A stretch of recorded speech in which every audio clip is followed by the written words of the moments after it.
Hi, May. Hello, Yusuf. How are you? Nice to see you again. Where are you now? Nice to see you too. I'll just turn this up. How are you? Yeah, fine, thank you. Where are you now, actually? Where am I? Yeah, I'm in Adelaide. still in Adelaide. Right, Yeah, okay. yeah. Right, the presenters are very anxious now to present. I'll Okay. keep all to you now. Thank you so much. Right, okay. Hello, everyone. Welcome to this session. My name is Dr. Mei Lim. So let's welcome the first presenter. Can I please? Can we please welcome Associate Professor Sining Tan and Xuanxi Zhang? Yes, I'm here. Okay, so when you're ready, can we have your slides, please? Yes, just one moment. Can you see my slides? Yes, I can. All right, so we have 10 minutes. Okay, just... Yeah, when you're ready, All right. I'll let you know when you have like minutes left, okay? I'll let you know halfway. Okay, so we wait here. No, are you ready? Oh yeah, I'm ready. Okay, so yeah, thank you. Yeah. Good morning, everyone, and all presenters. This is the research entitled "Research Status, Hotspots, and Trends of Business English Writing in China: Bibliometric Analysis via Site Space."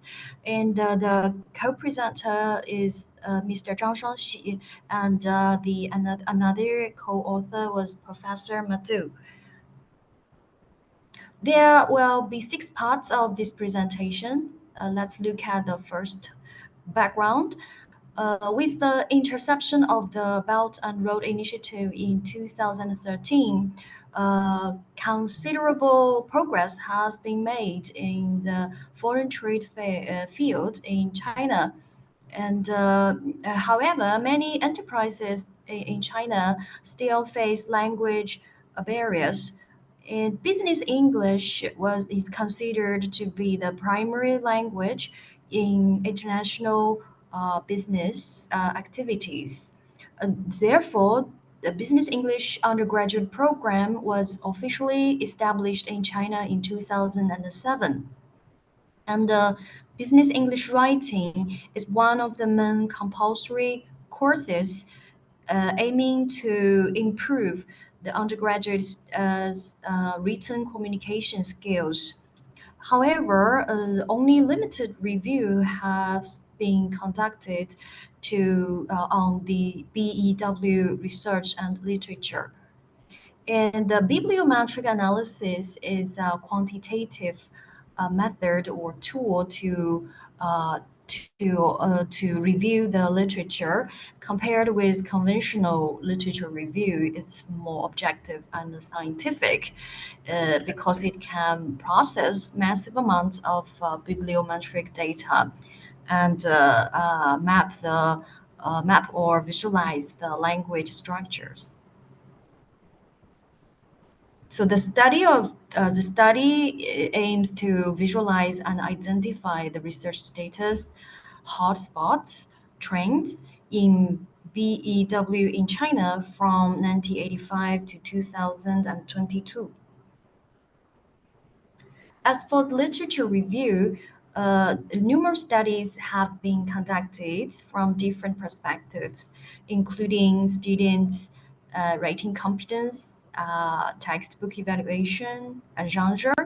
One study in 2022, Soom and Asmawi conducted a BA or bibliometric analysis of BW pedagogy. However, their study only focused on teaching pedagogy, not the holistic and systematic review of BW. So, to fulfill the gap, this study obtained a data set of 936 records from the China National Knowledge Infrastructure Database.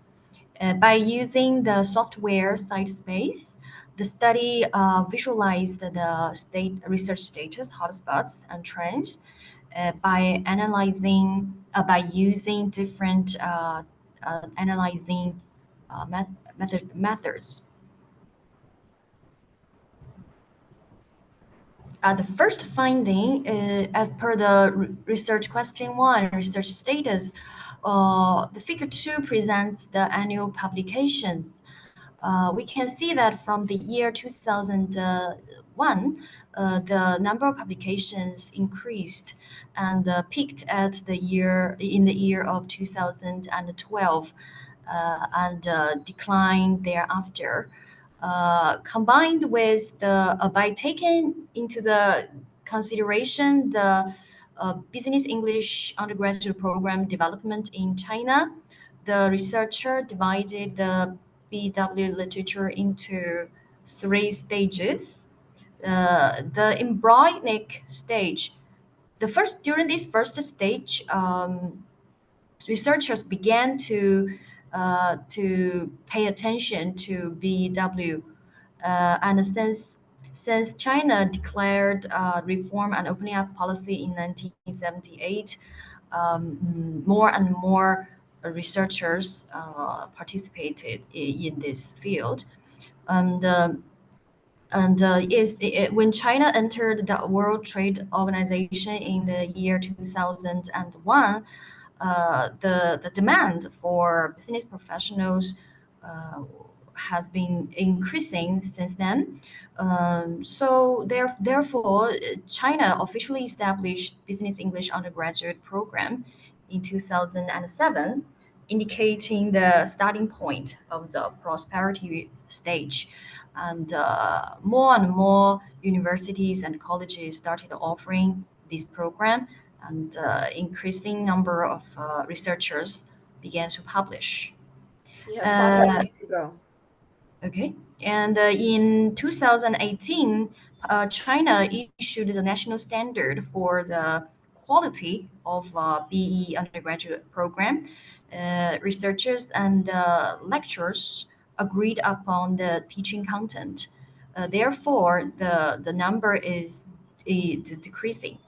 However, still many enterprises complained about the quality and quantity of BE undergraduate graduates. So BW is still important field that is under researched. As for the research hotspots, the keywords co-occurrence network can help identify the frequent keywords and therefore identify the hotspots. And these keywords were grouped by the cluster analysis, and we can see that in table one there are many 12 clusters with their frequent keywords. After comparing and combining these clusters and the keywords, the researcher categorized the main themes in this field into 6 key themes, including writing ability, teaching approach, genre analysis, writing principle, textbook, and others. As for the research trends, this is the top 20 keywords with the strongest citation burst in BW field. We can see that during the first stage, embryonic stage, the word writing principle and business English correspondence had the highest citation burst values, which means that these two keywords were highly frequent and cited during this stage. So as for stage one, the main themes were writing principle and genre analysis. When it comes to the second stage, the prosperity stage, we can see that those keywords with high strength values were, first of all, flipped classroom and schema theory, content digamma, and those with longer durations are writing skills, cooperative learning. So indicating that the main themes of this stage are writing ability, teaching approach. As for the latest stage, maturity stage, we can see that researchers paid attention mainly to teaching approach with a 3.25 strength burst value. And the latest attention was on writing teaching. Therefore, the research frontiers remained in BEW teaching approach. So these findings led to this conclusion. First of all, the BE program has reached the maturity stage. Therefore, the research on BEW will remain stable.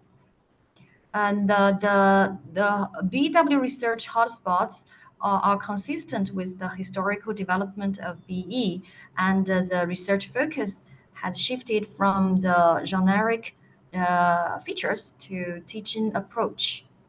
The limitations of this study, the first one is the database. We only used one Chinese database. Maybe future researchers can use the international database such as Web of Science and SCI and etc. And the context is only in China, so it's not representative of the whole international perspective. So future studies can focus on international context. And they can also use more analysis methods besides the ones we used in this study, like co-country network or co-citation networks. Okay, that's all for my presentation. Thank you very much. Thank you very much. Good timing.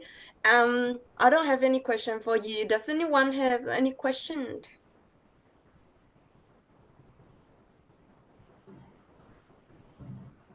In the audience?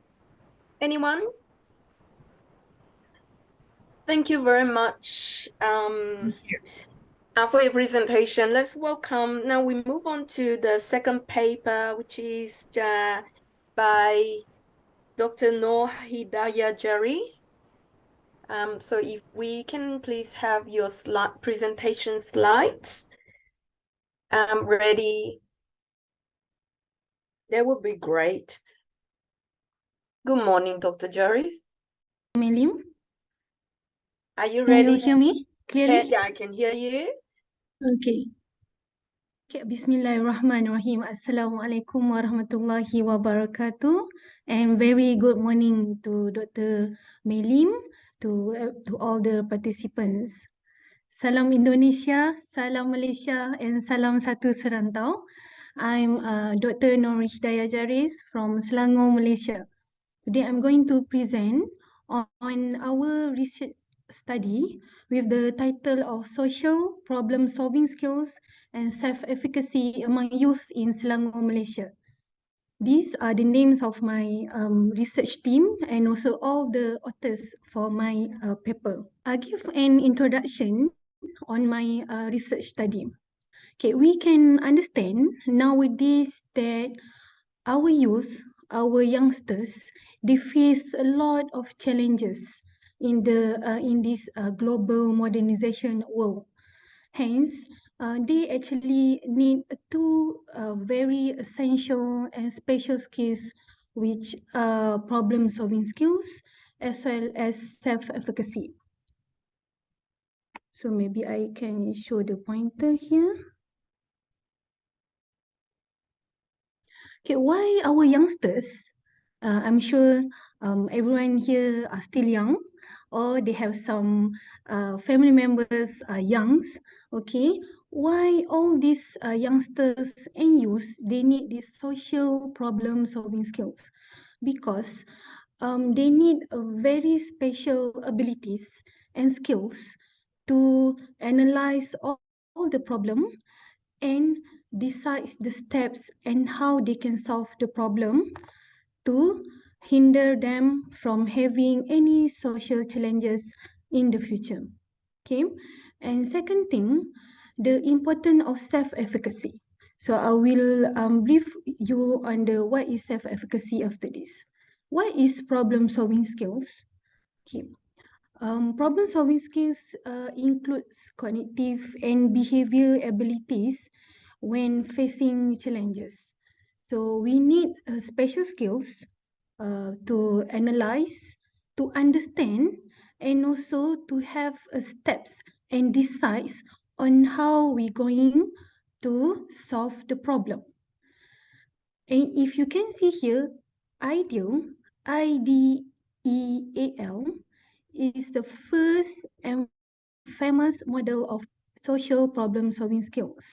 It stands for identify, define, explore, act, look back. But however, after a few years, this model of IDEAL has been integrated with cognitive behavior therapy with the help of our clinical psychologists. So there are a lot of evolution, there are a lot of improvement, and there are a lot of new model of social problem solving skills. Before that, I would like to take all your attention.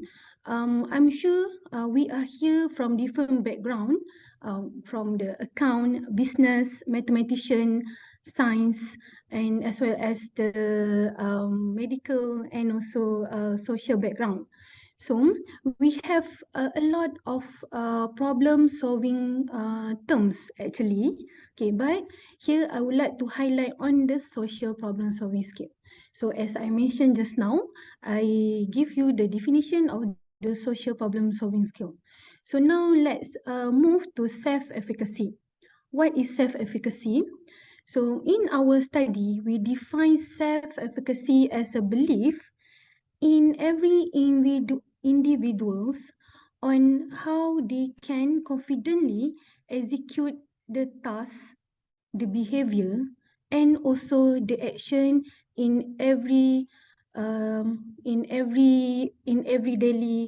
daily life or in daily activities. Okay, so we need we need these skills, self-efficacy, especially the youngsters, okay, to help them to go through their challenging daily life. Okay, this self-efficacy is very important because it can influence the motivation, and also it helps the positive outcome in whatever our youngsters are doing now, especially at this phase of youth. Okay, they are going through a lot of challenges in academic, in social, as well as some of them are starting their career, right? So this self-efficacy are very important. You have 5 minutes to go. 5 minutes ago? Yeah. Oh, okay. So there are a lot of impacts on the individuals, especially on the good problem solving skill and self-efficacy. We need these two skills, okay, for them to be good, to have the positive outcome in facing the challenges. Okay. In the literature, we can't deny that all the problem solving skills and also the self-efficacy has significant correlation with the not only the mental health but also the physical health. Okay, especially there are studies before that highlight that problem solving and self-efficacy has a good predictors into managing of diabetes and also physical illness. Okay, hence they are we wanted to conduct this study with the objective to see the pattern, to describe the pattern of self-efficacy and social problem solving skills and the correlation between these two elements, because we have from the various study the they are still limited on the description on how these two elements are correlated.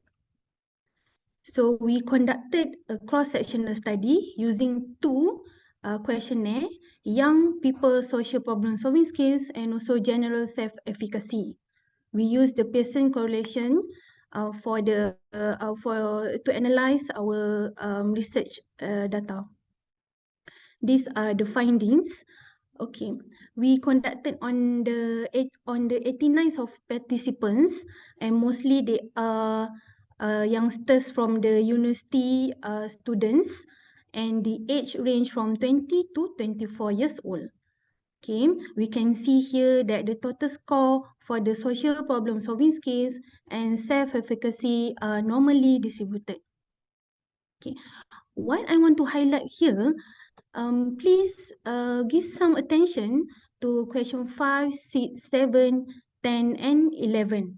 Okay, if we can see here, okay, there are positive correlation and negative correlation between the social problem solving skills and self-efficacy, especially the question number 5, the ability to select the most suitable problem solving approach and evaluating the good and bad implication of the decision has positive correlation with the self-efficacy, as well as the ability to induce self-calming through relaxation and the competence to solve the problem according to the priority have the positive correlation with the self-efficacy.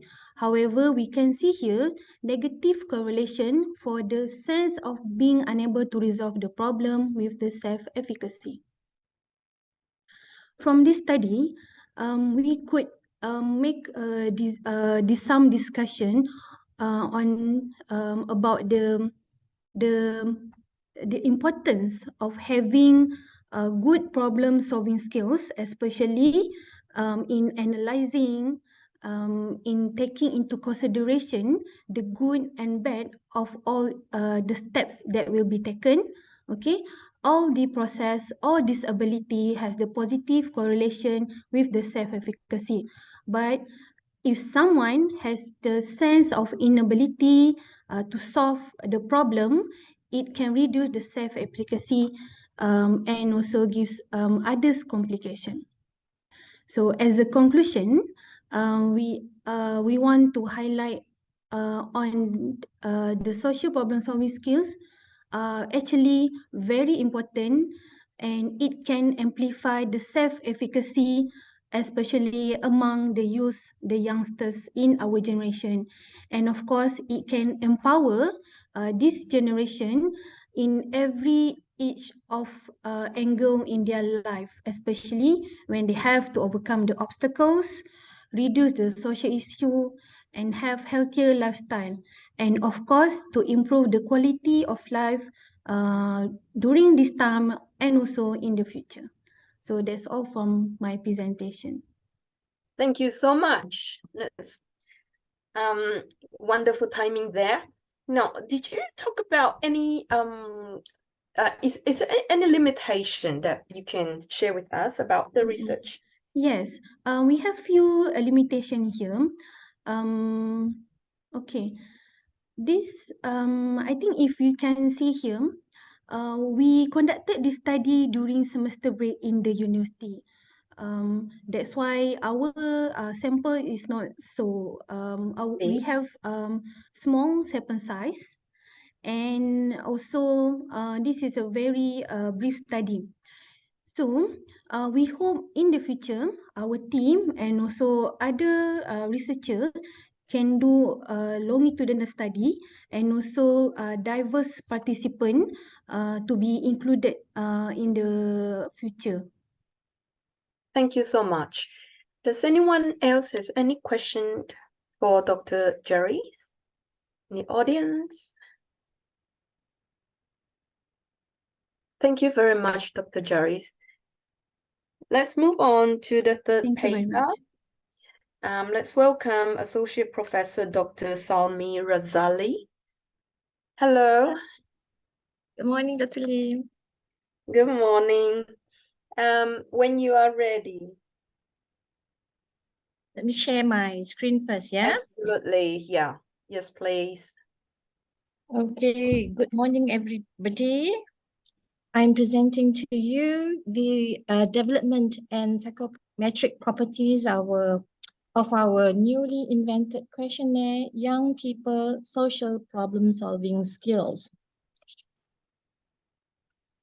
In Malaysia, social problems among young people is very severe public concerns. Various social problems, for example, drug addiction, premarital sex, infant abandonment, continue to occur, resulting in detrimental consequences. For example, just by May 2023, out of 104,000 drug addicts, about 60% are among young people. And of course, a few other social non-conforming activities, such as premarital sex, lead to teenage pregnancy, and infant abandonment and infanticide make us very worried about our social problems among our people. But there is gaps in knowledge to address these issues. We don't know why our young people ended up with these kind of social problems to solve their problems. The important gaps is that when we want to doing research on these areas, we don't have tools to measure social problem solving skills. So our aim, our studies here is to develop a tool to measure social problem solving skills among young people in our country, in the hope that we can assist our authorities in managing and addressing youth social problems in our country. So as a background, before we want to do any questionnaire, we should have a proper and good knowledge on what are the element importance for developing a questionnaire. Of course, we want to know here what are the psychological elements that are important for social problem solving skills. Young people, of course, if you understand their prefrontal cortex, which is a higher function of our brain, matured around 25 years old. So we need to know what are other important psychological elements that contribute to social problem solving skills among these young people. Yeah, one of the important function of prefrontal cortex executive functions is emotional regulation. Yeah, emotional regulations also associate on has a relationship with emotional intelligence. One of the important steps for emotional intelligence is emotional awareness. So this one of the important element of social problem solving skills that young people must have emotional awareness. Apart from that, young people should also have insight of having problems, meaning that awareness that they are having problems. There are many young people who do not aware that they are having problems, so it's very difficult to, for them to solve their problems if they don't have insight of having problems. Like mentioned by earlier presenters, in 1986, Bransford and his colleague have developed ideal formula for social problem solving.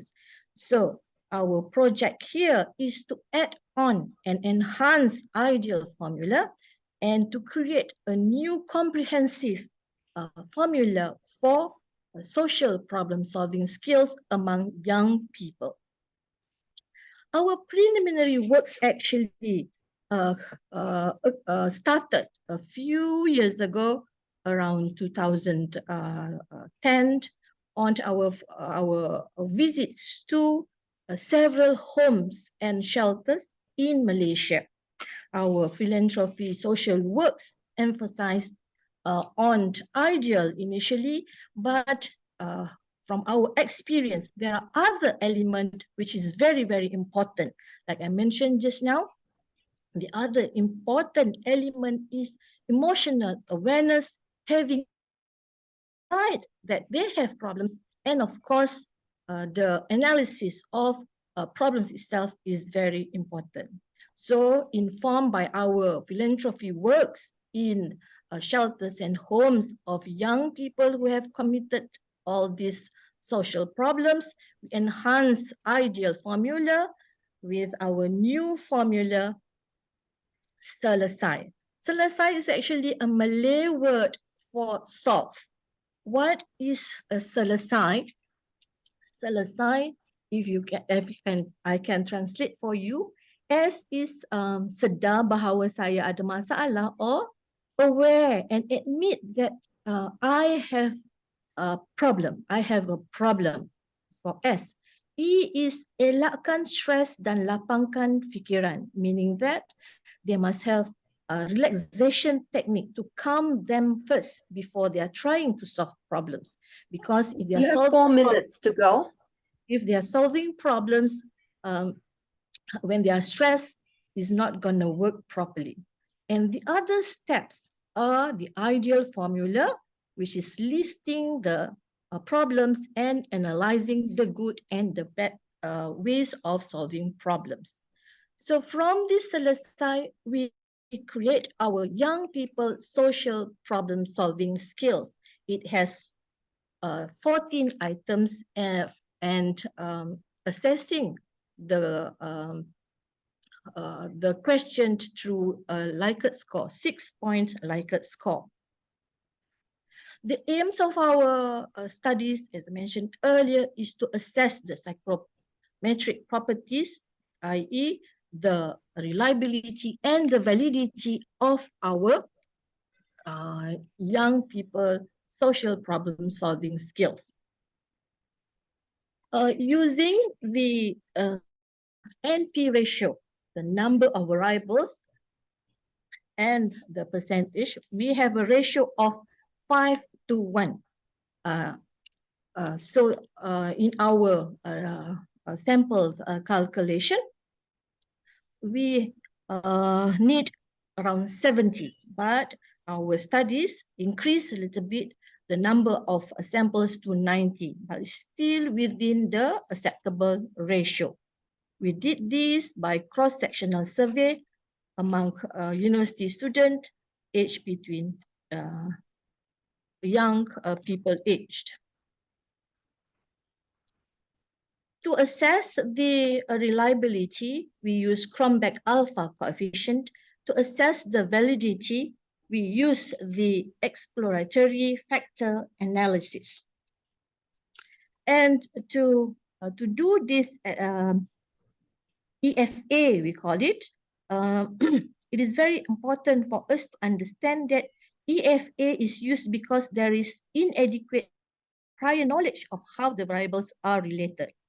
And KMO or Kajamaya, Olkind, and Bartlett test of sphericity and measure of sampling adequacy was used to assess the suitability of the data for factor analysis. And the value of KMO of more than 0.5 is considered suitable for a factor analysis. And we use principal components analysis, which a score more than 0.5 is considered suitable. And we take orthogonal rotation with Varimax and Kaiser normalization for rotational method. So the results of our study shows that our YPSS has good Cronbach alpha of 0.764 and has good validity with Bartlett's test of less than 0.0, which shows a good variables correlation, and KMO value 0.71. So these are the 4 factors yield from our YPSPSS. With good Eugen-Beller value of more than 0.5. So we have um, have prepared a valid and reliable questionnaire for the use of young people to measure their social problem solving skills. However, there is a few limitations in these studies because we are using those who are Malay spoken participants, because we want it to be culturally sensitive and it cannot be generalizable to other populations. And we hope that with this study, we can address social problems among our young people in Malaysia. Thank you very much. Thank you very much. Sorry, the time is up. Now, do we have any question for Dr. Razali? If we don't have any question, we will once again thank you very much for your presentation, Dr. Razali. Can we please move on to the next presenter, which is paper number 4, presenter number 4, Ms. Nurul and Saiwani Brahma. Hello, hi, good morning. Good morning, good morning. Can you hear me okay? Yeah, sure, okay. Thank you very much. So when you're ready, so if you could share your slides with us, that would be Okay, great. I will share the slide. Okay, hi, good morning. My name is Nurul Aishazwani. Today I'm going to present about my research paper, dance workshop as a tool for the performing the element in Baroque dance suites. So this is the background of the study. The dance suites begin in the late of 1300, where a musician would pair in a couple dance tune back to back, and evolved by the early 16th century. The dance suite was common musical style during the Baroque period, and all but suites typically contain 4 regular movement, element, couronne, saraband, and G. And Bach Arias keyboard suites often charming, earnestly rhetorical, and occasionally quite inventive. Therefore, it's very hard to understand, and they also remain little to known to all by specialists. So we break down the literature review and recording to reconsider to look at the actual dance. The Baroque keyboard suites represent the first light-scale keyboard genre to reflect a high degree stylistic cross-pollination between major European regions during this era. This means the movement from the suites come from the different nationalities. For example, Allemand come from German, couronne from France, saraband from Spain, and jig from England. Since the movement of the dance come from the different nationalities, we need to consider the other aspects such as economic, political, and social during that time. And then the main factor of nationality give effects to interplay the musical styles such as the touch and the structure of composition. Insights into the relationship between dance and music is especially important for the Baroque period, as music and dance were inextricably linked, even if the music was not used to dance. This is also one of the reasons why the needs to consider the actual dance in this study, since dance and music are closely art form, and the dance movement serve as model in this era. So this is from Cambridge. The lack of understanding dance rhythm occur because the characteristic of dance rhythm had been forgotten. Based on the previous study by Muffat, the study of dance is important to teach the musician the proper tempo for the piece, as well as to maintain a steady pulse. So the solution of the tempo we can see through its choreography. So this is the aim of this research paper, to evaluate how dance workshop can assist in tempo decision of the element of a Baroque suite. So I already break down the literature review to the 3 sections. So the first section is the development of the suites. According to Hannah 1983, traveling minstrel have been performing at town and village events since the early Middle Age by playing string instrument with singer and dancers. Most of the songs and dances from the Middle Age have not been written down. However, the tradition of traveling musician has been shown in many works and paintings theme. Musical entertainer brought many popular regional dances with them while traveling around the Europe, introducing the European to a colorful, varied, and multinational dance repertoire. This is how the suites were formed, and the growing repertoire of the instrumental dance music is seen in the compilation of flute, keyboard, and ensemble pieces that have been released. Most of the time, these pieces then had a clear part, clear rhythmic pattern, clear defined section, and little or no contrapuntal. So we go to the second section about the alaman. The alaman was an ancient primitive dance. Most of this movement come from origin from German, and as an instrumental dance movement, the alaman displayed a sober character, decorated melody, contrapuntal texture, and moderate 4/4 meter with an 8 notes or 16 notes upbeat. So the third section is the uncertainties in interpretation. So in the interpretation of early music, performances value a spontaneity. In addition, as a performer, one must know the general performance style for the version to be reasonably authentic. During the bath time, one fundamental aspect was the lack of specific articulation such as slur, phrase marking, staccato indicator on the score. So due to the interpretation uncertainties, some simples or rules were formed. And then I will explain in details how the rules will be used on the finding. Okay, so this is the type of the slur. As you can see, the picture one. This is the slur. You must play in this very smoothly. And then this is the staccato part. This is we have two types. This is during the Baroque period. We use the dash on the notes or above the notes as the to play as the dash. And then this one nowadays, the staccato that you can see in the musical score. So we go to the methodology part. So the method that I will use in this paper is the literature review, participant observation, and analysis of two recording. The literature review will support the method of learning how the knowledge or vocabulary of dance affect the interpretation of music. Insight will give the pianist ideas of how to shape the articulations and determine the tempo. The participant observation involves attending a dance workshop that would provide suggestions with limited features of the alaman. For example, in considering body movement, the pianist will learn about the duration of the selected notes and essential bits of the alaman. And then the analysis of two recordings from the Andras Schiff and Ivo Pogorelic as example will be used to gauge the tempo. Yeah, 5 minutes to go.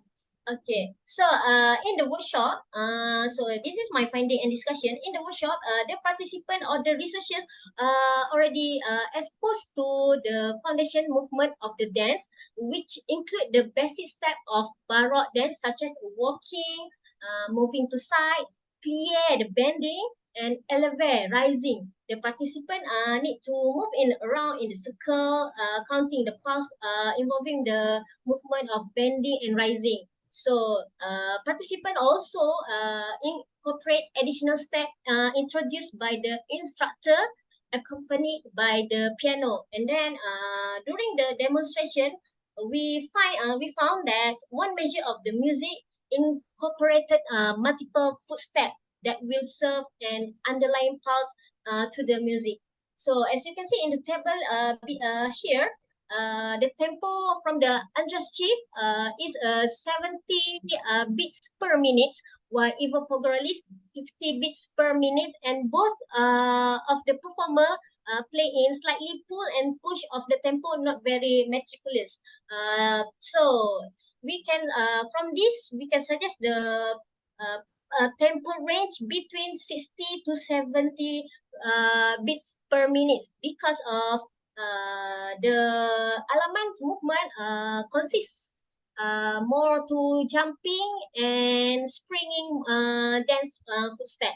So we need to consider that the dancer also the human. We cannot play too slow because they cannot sustain in the air too long. So we need to put the nice range for them to play this movement. So, but however, from the previous study, we found that dance play a minor part in the development of this genre and was merely stylized and elaborated version of it. So this is the second part. This is the excerpt of Alaman movement from English Suites number 2 in A minor by Johann Sebastian Bach. Based on the figure above, as you can see, this is the slur line. So the slur we use the part to put as a stepwise passage where is the note is next to one another. So it's in a grouping in maybe 3 or 4. Based on the compositions. So but we must play is very smoothly and legato. And then the dash part often occur on the leaping, the distance between the notes that you need to play as detached as possible. So this is the as you can see here, this is the imitation of the dotted quiver here and here and here and here from this piece. So, as the conclusion, the pieces need demography and national background information is needed for performers to understand the underlying character for stylized dance compositions. This study shows that during the experiment of the dance movement, we discovered that some of the element, especially the rhythmic pattern, had lost the touch of the dance compared to other stylized dance movement. The underlying task combined with the original dance synchronizations is going to help pianists in developing a fluid sense of motion as well as in shaping articulation. Moreover, this study aims to improve the learning process for pianists by examining the unique characteristic of different musical movements through diverse methodologies. Additionally, it seeks to offer a framework for suggesting alternative articulation approaches in the creation of new editions. Okay, that's all for me. Thank you. Thank you so much. Is there any questions from the audience? I don't have any question for you. I found it very interesting. Okay. Your research. Yeah, okay. Okay, thank you. Thank you. All right, now let's welcome the fifth presenter, Han Zhenxia and Dr. Ying Yifan. Hello, morning. Hello, good morning. So when you are ready, Yeah. if you could please share your slides with us, that would be great.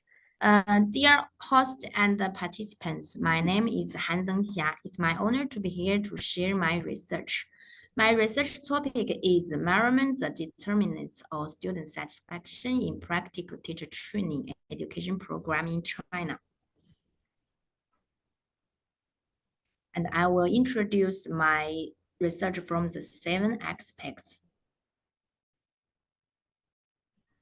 First, the background of the globalization and the competitive requirements of graduate students and also the international students. The higher education institutions strive to enhance student satisfaction to attract more students and also gain a comparative advantages. Recently, the research on student satisfaction primarily focused on the areas training programs, learning environment, campus atmosphere, and internship. Limited research is conducted in practical teacher training education programs. However, the situation of student satisfaction of practical teacher training program from optimistic. As we can see the figures, the percentage of students who are dissatisfied with practical teacher training's duration is even 50%. So this backgrounds highlights the importance of exploring the factors and also the effects of in practical teacher training. So this research's objective is to determine the effects of image expectation, teacher-student interaction, administrative quality, perceived teaching quality, and the perceived value on student satisfaction or practical teacher training education programs. So for the literature review, in order to delve into the relationships between the factors and the student satisfaction, the research did a detailed analysis about the existing research. The findings were that the researchers pointed out that the student satisfaction is a complex construct, and its influential factors depends on the context. Specifically for the image, and expectation, the researchers pointed out that the influence of image and the expectation on student satisfaction vary depends on the context. In other words, some researchers found that the image and the expectation are significant predictors of student satisfaction, while others pointed out that image and expectations have no significant relationship with student satisfaction. And for the teacher-student interaction, the researchers out that the relationships of teacher-student interaction and student satisfaction are mainly discussed on the context of online learning. For other contexts, such as practical teacher training, the research is limited. And for the perceived administrative service quality and student satisfaction, it was found that the perceived administrative service quality is neglected compared to other services such as courses or academic services. And it was also found that the perceived teaching quality and perceived value are significant predictors of student satisfaction. However, all of these 7 constructs have not been tested in the context of practical teacher training. So this study fills the gap by employing the 6 constructs in the context of practical teacher training education programs. And for the methodology part and the finding part, I will invite my co-author Yifan to introduce this methodology. So this is goes for Yifan. Okay, to conduct this survey, the research employed an online 5-point Likert scale. The study randomly selected 335 individuals from the target population as a research sample. The research data were analyzed using SPSS and AMOS. For the findings, we can see that the measurement model obtained good fixed indices. The discriminant validity of the 7 constructs were also achieved, since the square root of AVE is greater than the correlation coefficient. For the structure model, the value of commonly used fit indices are all above the cutoff values, indicating that the model has a good fit. Based on the results of hypothesis testing, out of the 6 hypotheses, 4 hypotheses were supported, while 2 hypotheses were rejected. Okay. Okay, thank you for the co-author's presentation, and I will continue with the last findings.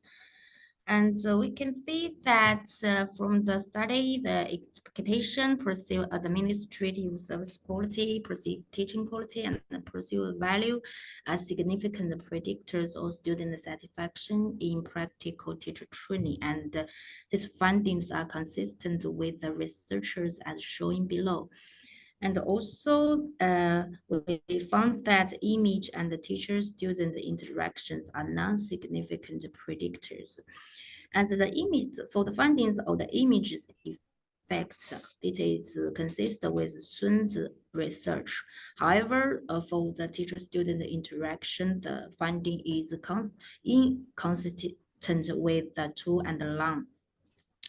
The reason maybe because of the high teacher to student ratio, and so there is a lack of the quality and the frequency between the teacher and the students in the interactions, which diminished the effect of teacher-student interaction on student satisfaction in practical teacher training education programs.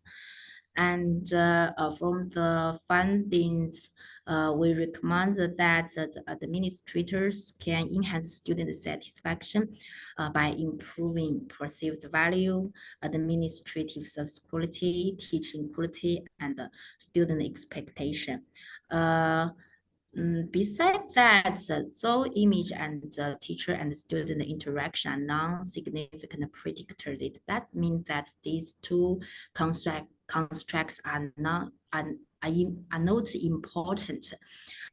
It's maybe because the sampling bias, or also the reasons that there is a lack of the teacher-student interactions.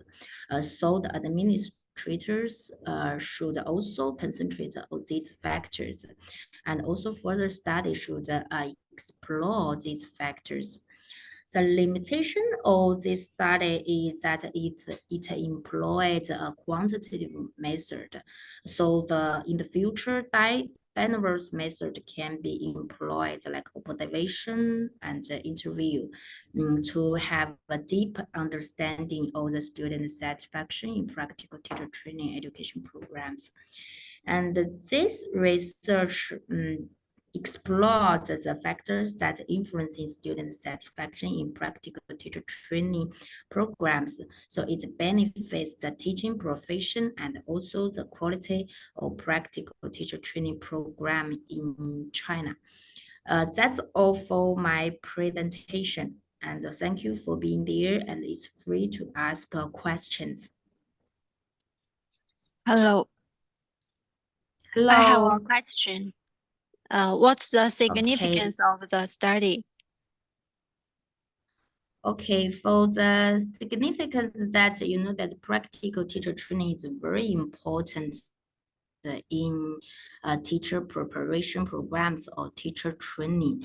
It gives a platform for students to negotiate with the theory with the practice, and also practice what they learn from the classes.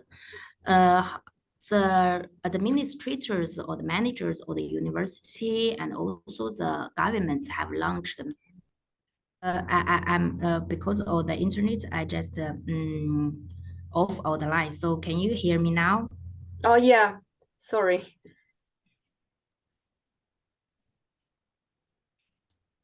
Hello, morning. Can anyone hear me now? Yeah, sorry. I had to reconnect. Yeah. Okay.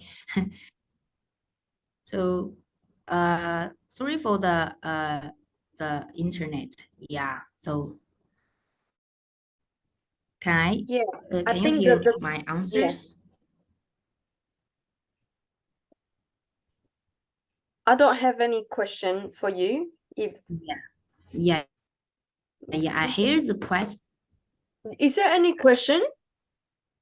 Yeah, I hear the question. Yeah, I have one that point out the question. What the significance of the study? So Okay. I try to explain it. Okay, thank you. Thank you. The significance of the study actually have several items or several aspects.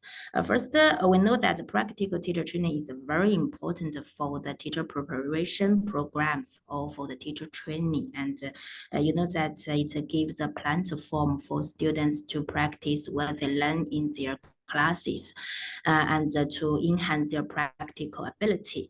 The government and administrators of the practical teacher training programs have launched strategies or policies to enhance student satisfaction. However, from the findings, you can note that the situation of student satisfaction in this area is far from optimistic. So we think that it's important to transfer from the perspectives of government and administrators to students' perspective, to know what the students think about and what factors indeed influence student satisfaction. So based on the findings, we can give the target comments, target strategies to improve student satisfaction, not from the perspective of administrators or from the governments. These findings will not only benefit the students in this program, it also benefits the students that are willing to join the program in the future. And since practical teacher training education program is for teacher training, so it will finally benefit the education industry in China. So I think this is a very significant study. Yeah, thank you. Yeah, hope that answered your question. Thank you very much. Thank you. Okay, if there's no more questions, thank you very much for your presentation. Now let's move on to the next presenter. Can I please welcome Jie Chongbai and Yue Qihan on the paper. Hi, good morning, everyone. I'm here. Hello. Okay. Hello, good morning. Good morning. So when you are ready, can you please share your slides with us? Yes. Okay. Good morning, everyone. Today, my presentation, the title of my presentation is The Influence of Parental Expectations on Young Children's Approaches to Learning. This is my contents. There are 5 parts. The first one is introduction, about the background of the study. Approaches to learning refer to children's learning inclinations, patterns, habits, and styles, which generally include curiosity and interest, initiative, persistence and concentration, creation and imagination, reflection and explanation. Nowadays, policymakers and researchers have not only focused on children's learning outcomes and academic achievements, but also turned their attention to children's learning process and abilities. That is, how children learn and what capacities they have acquired to cope with the rapidly changing world in the future. Therefore, cultivating children's approaches to learning has become a hot topic in current research. According to Bronfenbrenner's ecological system theory, parents' attitudes towards children and parenting behaviors invariably impact children's development. Parents' expectations are their beliefs about the future achievement of their children, which contribute to their academic achievement and social development. Despite these connections, there is a need for future research specifically examining the impact of parental expectations on young children's ATL. And the second part is about literature review. This part, I will introduce my partner, Yue Qihan, to have a presentation for us.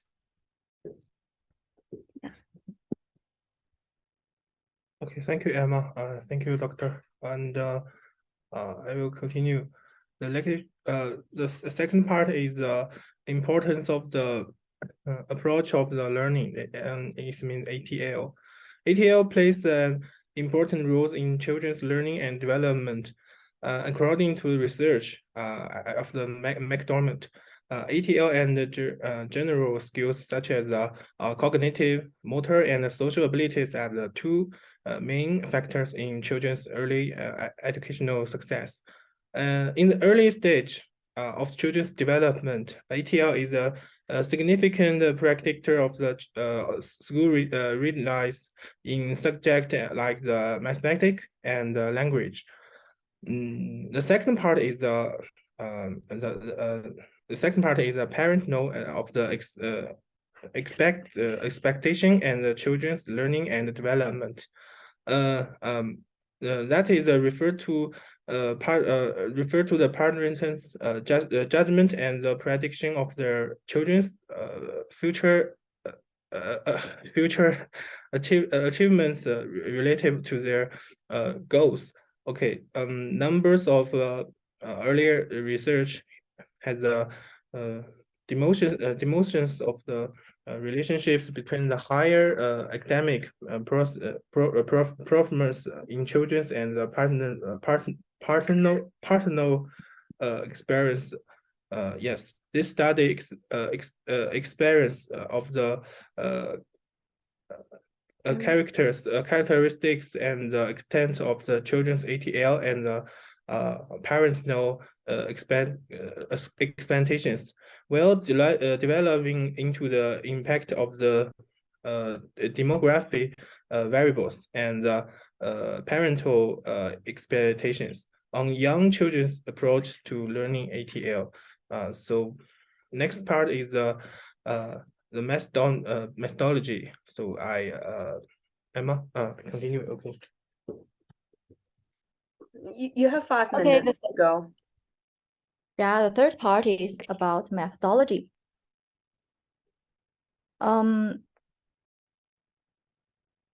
this study, there are 380 preschool children were randomly chosen from 6 different kindergartens in Shanxi province, China, and their parents were enlisted for a comprehensive questionnaire survey. Out of the original group, finally, 360 valid questionnaires were collected. About the research instruments, we use questionnaires for parents, and there are 3 parts in the instruments. First part is about demographic information, include child's gender, age, primary caregiver, etc. Part B is about scale of parental expectations.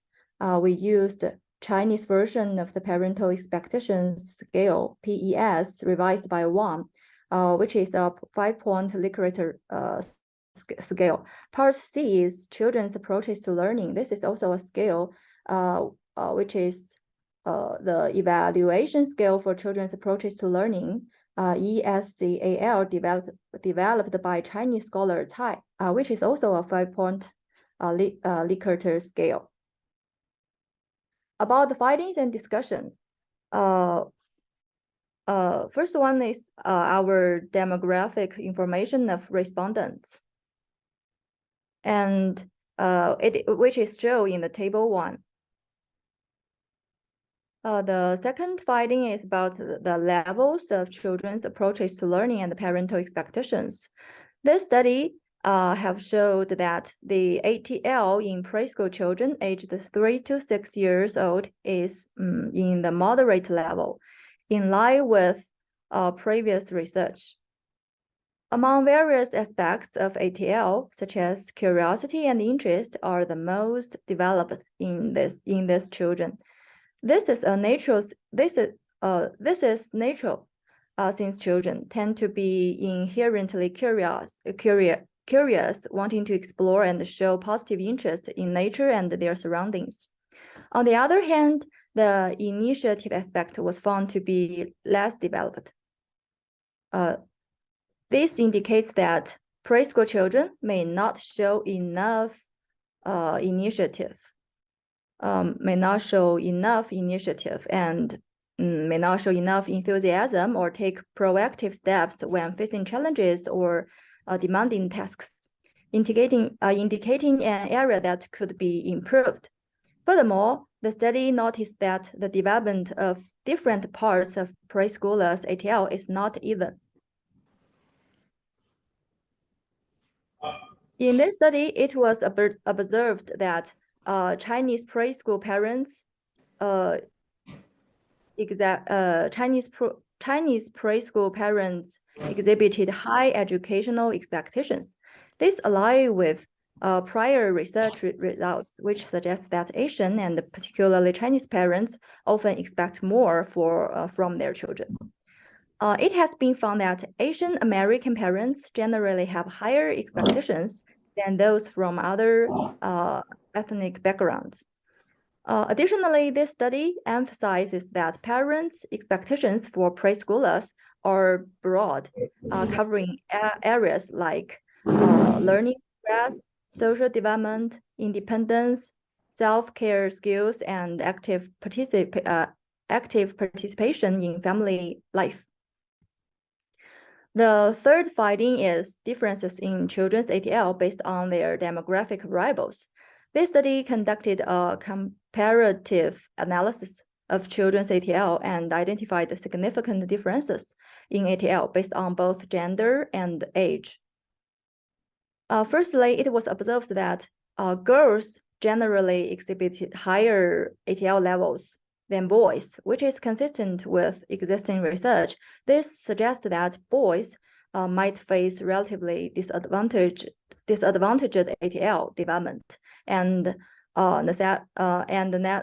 they need more focused attention and support from parents and teachers.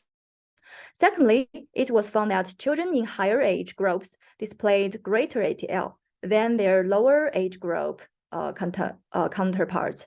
In particular, the ATL of children between the ages of 5 to 6 years old was notably higher than that of children aged 3 to 4, and likewise, the ATL of children aged 4 to 5 years old was significantly greater than that of those aged 3 to 4 years old. The fourth finding is about the relationship between parental expectations and the children's ATL.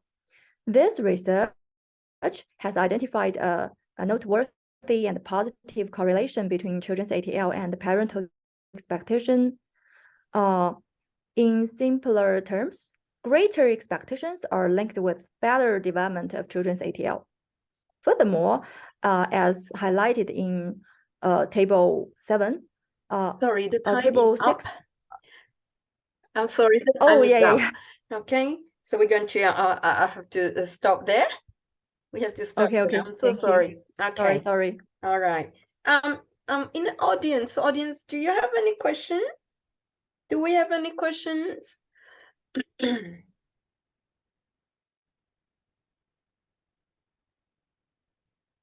If we don't have any question, thank you so much. I think it's Emma, right?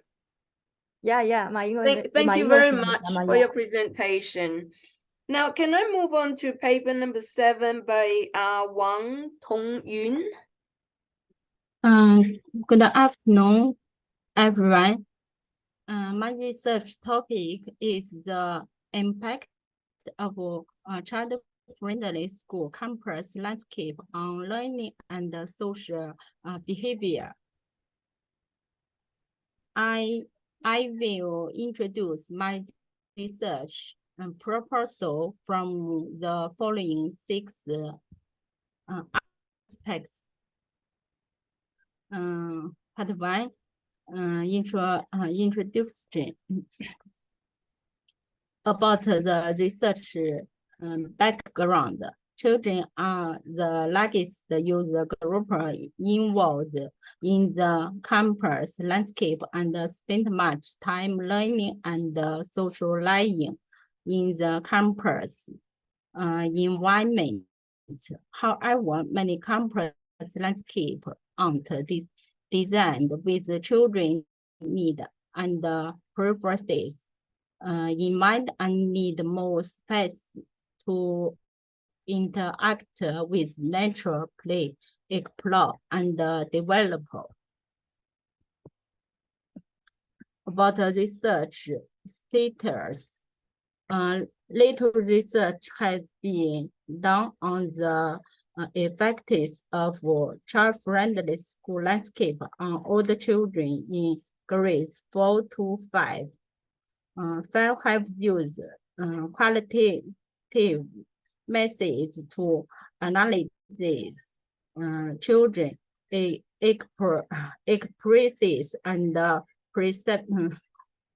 perception of these environments. Most studies use a single case and rarely use a comparative method.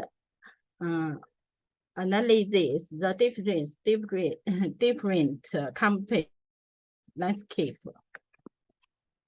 About the research aim, this paper aim to fill these gaps by conducting a mixed method study on the impact of children-friendly school landscape on elementary school children's learning and social behavior.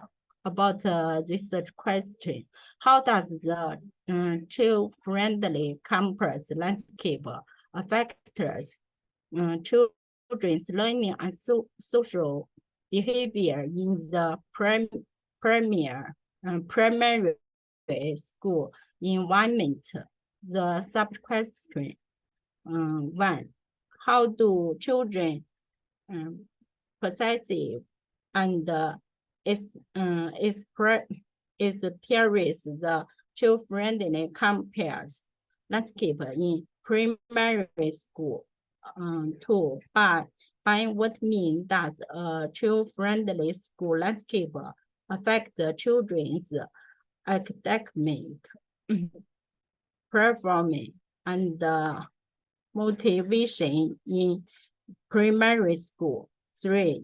In a children-friendly school landscape, what influences children's social interaction, communication, emotional regulation, and problem solving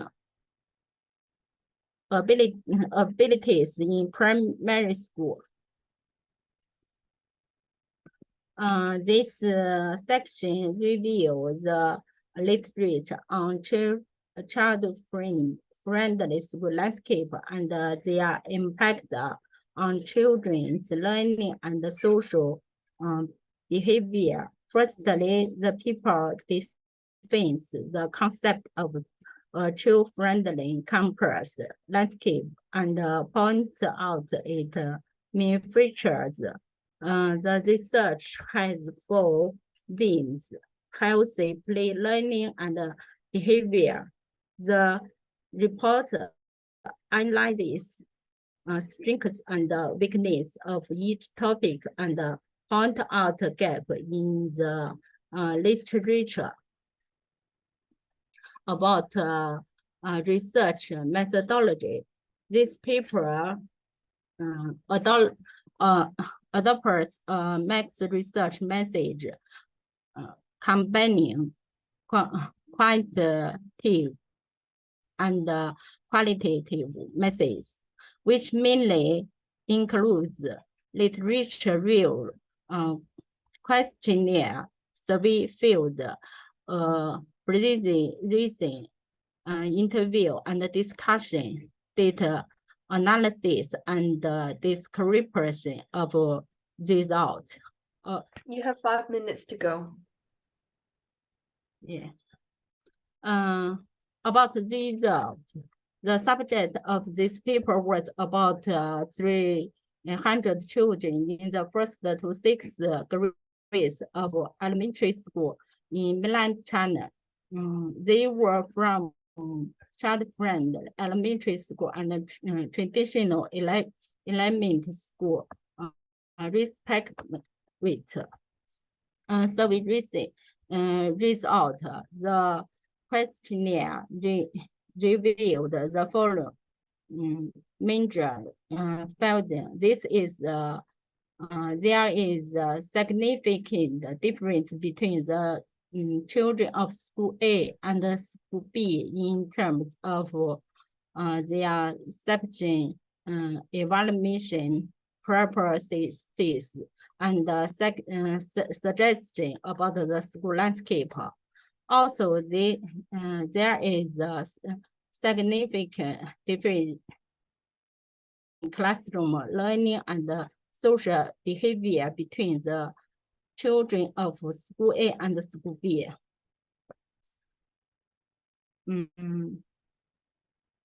File of observation result. This paper conducts 12 field observations. There is each things in each school. Each lasts 2 hours.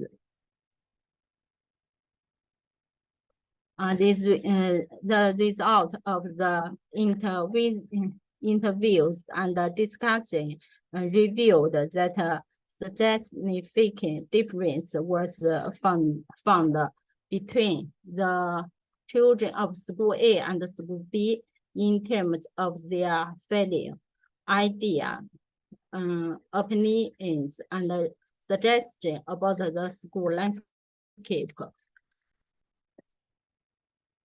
About discussing the result of study indicate that children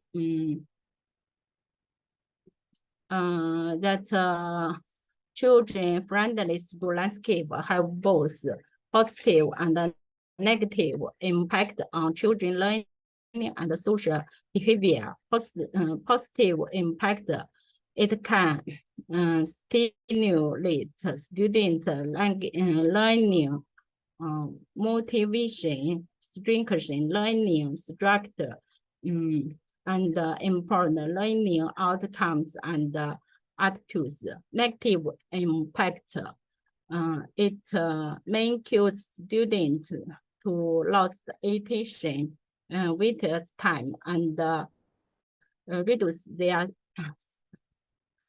social adaptability and social responsibility. About conclusion, this study explores the impact of children-friendly campus landscape on children's learning and social behavior to provide theoretical basis and practical guidance for building a campus environment conducive to children's growth and development. In practice, this paper provides a case study of impact of children-friendly campus landscape on children learning and social behavior. It takes 2 primary school in Hezhe as skills to conduct a comparative study to provide theoretical basis and practical guidance for building a campus environment conducive to children growth and development. The limitation of this study include the restriction of sample basis on geographical age, gather, and other. Sorry, I'm so sorry. The time is up. Okay. Thank you very much. Do we have any question? Do we have any questions from the audience? If not, I don't have any question for you. Thank you very much for your presentation.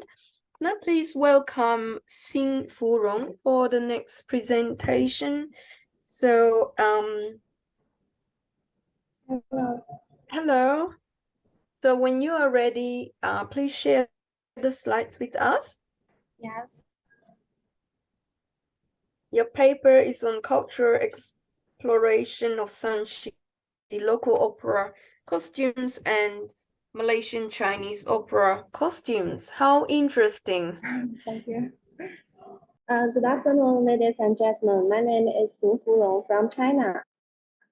Very honored to present a comprehensive overview of research paper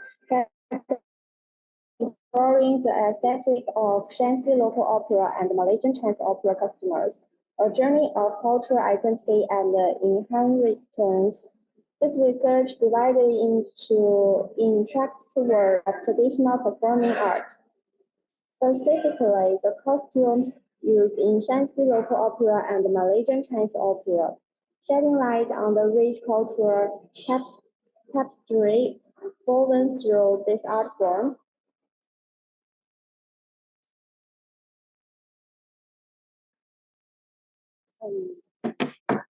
As we journey through this research, let's keep in mind that our cultural heritage isn't just some old story and traditions. It's powerful for and shapes our modern identity in ways we might not always notice. So let's dive into the exploration of Shanxi local opera and Malaysian Chinese opera customers. The third part will go with introduction of the paper. Today, we are going to explore the incredible role that traditional clothing plays in all of this. Traditional attire isn't just about the past. It's powerful visual that connects history with our modern lives. It's the way we express our cultural identity, and it's a bridge between where we were being and where we were going. As we go through this presentation, we will take a closer look at how ethics, deeply rooted in our cultural identity, fuel the evolution of these traditional costumers. In the second part, I will introduce the literature review. Let's kick off our research paper journey with a look back in time. Aesthetic, which is a big word for what we found beauty and pleasing, has been around since the 18th century. Back then, it was a broad idea, covering all sorts of this.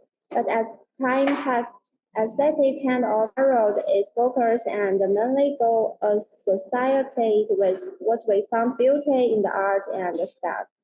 So today, we are going to dive into the history and see what aesthetic matters so much in how we the world. Now let's talk about the literature review, where we will go into the nitty-gritty of cultural identity. Think of cultural identity as a way we all recognize that we are part of a group with the same culture. It's like a shared set of symbols, ideas, and behaviors. It's a big idea because it's building block for how we see ourselves in relations or our nation and the society. It's what makes us feel like we belong and are all in this together. And it's the concept of cultural identity that's going to help us dig into the aesthetic of Shanxi local opera and the Malaysian Chinese opera customers. In the third part, I will introduce our methodology. Now let's dive into how we did all this research. First, we went through the book and articles. We did some serious literature aesthetics at the backstory and context. But that's not all. We also got our hands on some real-life cases. Think of this as real example we could study closely. We compared this to see what makes these traditional customers tick. We stop here. We love mixing things up, so we brought in ideas from different fields, so sociology and aesthetics. This made our research kind of like a puzzle, where we looked at all these pieces from different angles to figure out the big picture. We also didn't forget history. We looked at old customers, books and photos to see how these customers change over time. It was like going on the time travel adventure. So our research is mix of all these things. It's like a treasure hunt. We will use all these methods to uncover the unique aesthetics of Shanxi local opera and Malaysian Chinese opera customers. You have 5 minutes to go. Okay. Here comes to funding and results. The key of the presentation lie in the research paper's fundings. We will illustrate the history origins of Shanxi local opera customers, Malaysian Chinese opera customers. For example, we will discuss how the Chinese in Malaysian contributed to the development of Malaysian Chinese opera, creating the unique fusion of China and the Malaysian culture. Conversely, we will explore the root of Shanxi local opera in the central Shanxi and its releases through challenging history period. A comprehensive study of the two customers' traditions will following. Illustrate how Shanxi local opera and the Malaysian opera customers reflect both community and the discussion in their aesthetics. We will use visual and highlight key differences such as the incorporation of religious elements in Malaysian Chinese opera customers. In the 5 parts, we will explore how aesthetics extend to design and wearing, make clothes an idea in medium for the promotion of aesthetic principles. Our discussion will underscore the importance role of cultural identity in shaping aesthetic and cultural expressions, in phrasing the significance of understanding and preserving our cultural heritage. In the last part, let's circle back to our central idea, our North Star throughout this journey.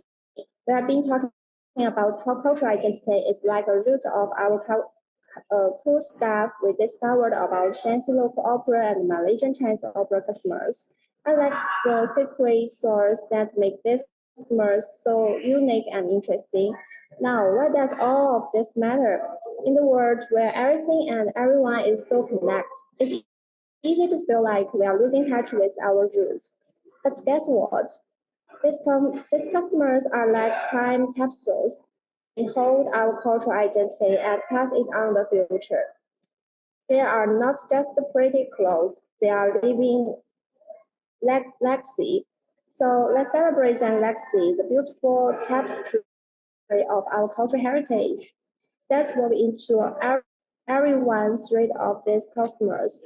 Let's remember to protect and cherish our cultural identity as we navigate this crazy, interconnected world. It's what keeps us grounded, and it was us who we are.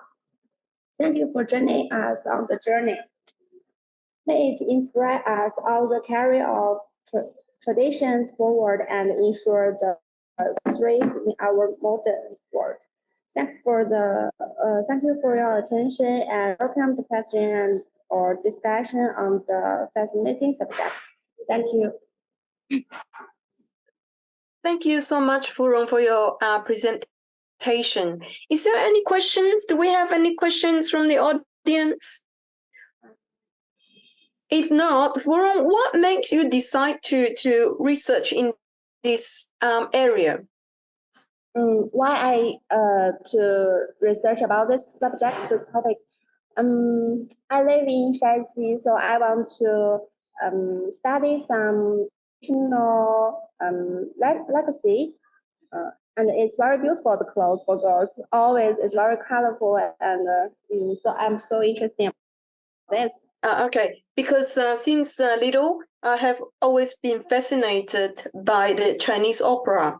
So yeah, I find this really, really interesting, and it's intriguing to learn more about it. Thank you so very much. Thank you. Thank you. Okay, now we move on to our last presenter, 任可怡. performing piano works inspired by folk dances? Yes, I'm here. Yes, I can Wait a see. minute. Okay. Yes. Good morning, Okay. everyone. Good afternoon, actually. My name is Ren Keyi, and I'm glad to stand here to share my paper with you. The title of my paper is Performing Piano Works Inspired by Folk Dances, Wu Kui, and My Spirit is Dancing. Wu Kui was written in 1983 by Chinese composer Zhou Long, and it is inspired by a shaman dance, Da Wu Kui, of the Manzu people from northeast of China.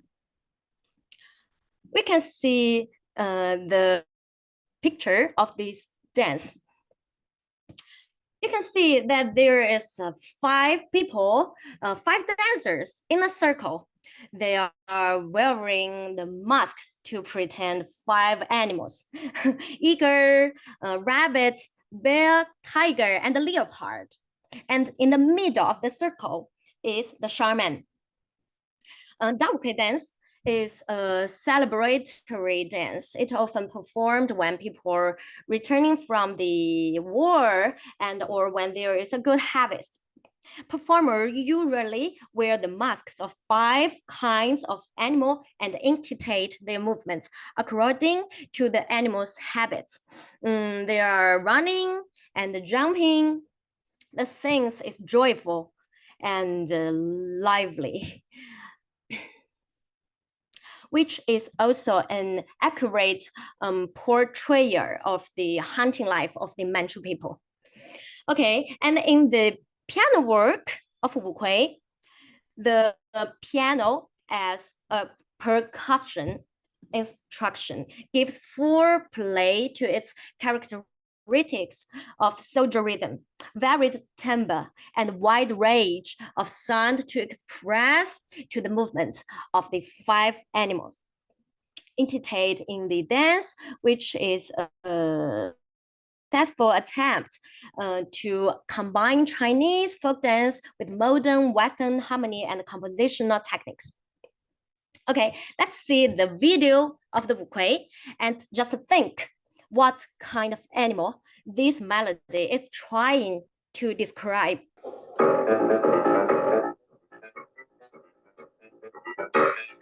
Okay, that's all. Maybe you will feel a little bit tension and a little bit nervous and just alert atmosphere in this music fragment. Yes, it is described. The animal is tiger. It's tiger. Okay, it was played by the Hong Kong's piano poetess, Dr. Chen Wai. Okay, and see the second video. It's really different from this one because you may feel it's like it's in a different world. Okay, let's see it.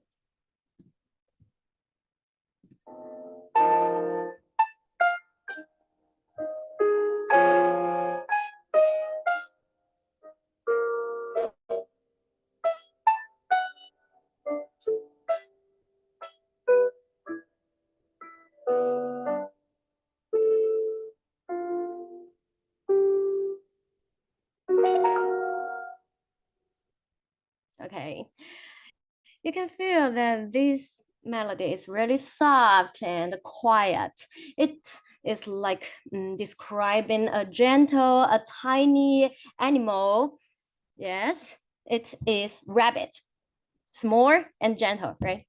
It's really interesting to guess what kind of animal the melody is described. Okay, now we can see the dance. This is Balinese Baris dance. It's really famous in Bali. The dancer, you can see he is wearing gorgeous clothes and metal headdresses.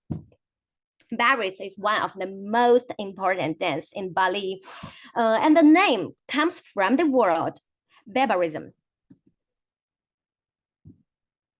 Yeah, it's this word, which means a line or fire formation. It refers to the ancient soldier to protect their kingdom. What's more, it is a patriotic or warrior drill dance, typically performed by men. Okay, and My Spirit is Dancing was composed by Malaysia composer AQoL in 2010. His music is perceived as bold and avant-garde. His works use sounds and rhythm of many traditional instruments from various ethnic cultures. The piano work, My Spirit is Dancing. To go. Okay. Inspired by Indonesia, Baris dance use the concept of turning the clock and turn. Okay, we can see the video of Tomoko Honda. It's the first time it was played.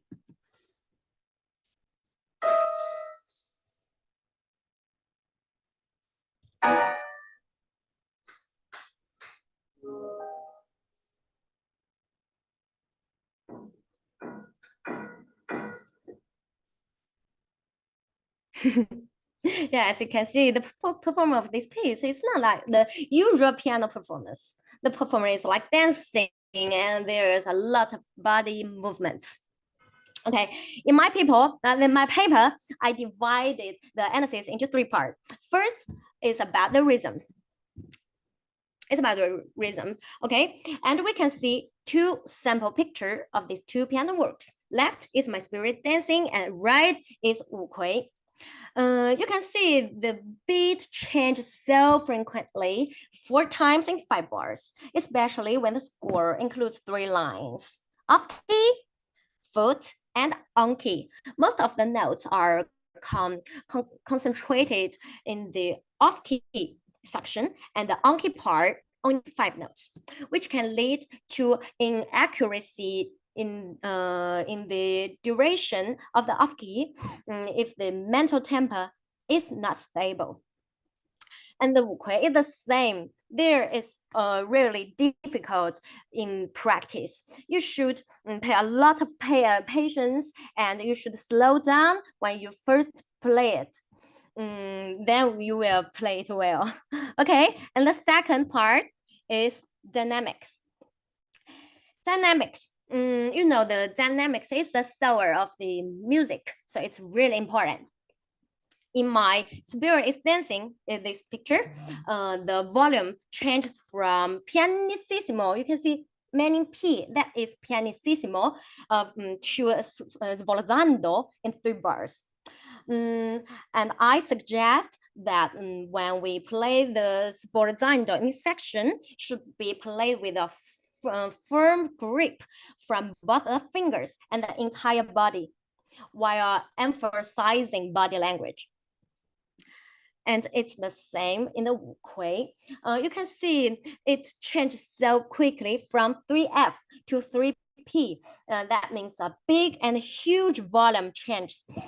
So you should make a decision in your mind that how you do this change, and make not you but the audience to know how you do this, not just the finger but your language of body.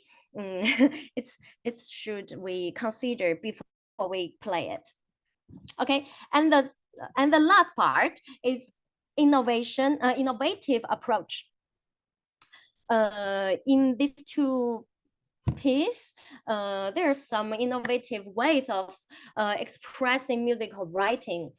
You can see in My Spirit Dancing, AQoL use a downward point. You can see the sorrow, the downward point arrow with retard. I turn above it to indicate a slowing down of the music and a transition to the next section. And in the AQoL is the same. You can see the line just become large and then small. It means you should play really fast and then slow down. Okay, This is the three methods of